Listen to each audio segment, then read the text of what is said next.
आम आदमी पार्टी के लीडर संजय सिंह ने कहा कि खालिस्तानी सबसे महफूज जगह पर झंडा लगाकर चले गए और बीजेपी कुछ नहीं कर पाई। उन्होंने कहा कि कसूरवारों के खिलाफ सख्त कार्रवाई होनी चाहिए।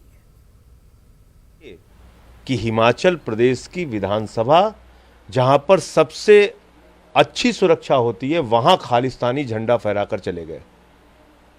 क्यों? क्योंकि पूरी बीजेपी तो लगी हुई है गुंडे को बचाने में, रात में हाईकोर्ट खुलवा रही है। तो हिमाचल प्रदेश की विधानसभा कैसे सुरक्षित रहेगी? कैसे हिमाचल प्रदेश सुरक्षित रहेगा? ये देश की सुरक्षा के साथ खिलवाड़ है, हिमाचल प्रदेश का अपमान है, हिमाचल प्रदेश की इज्जत के साथ खिलवाड़ हुआ है। खालिस्तानी झंडा फहरा के चले गए। बीजेपी सरकार मौन है, खामोश है। ऐसे लोगों को सत्ता में रहने का अधिकार नहीं है।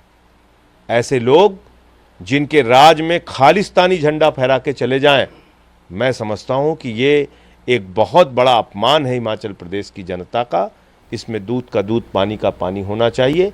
जो लोग भी इसके दोषी हैं उनके खिलाफ सख्त कार्रवाई होनी चाहिए।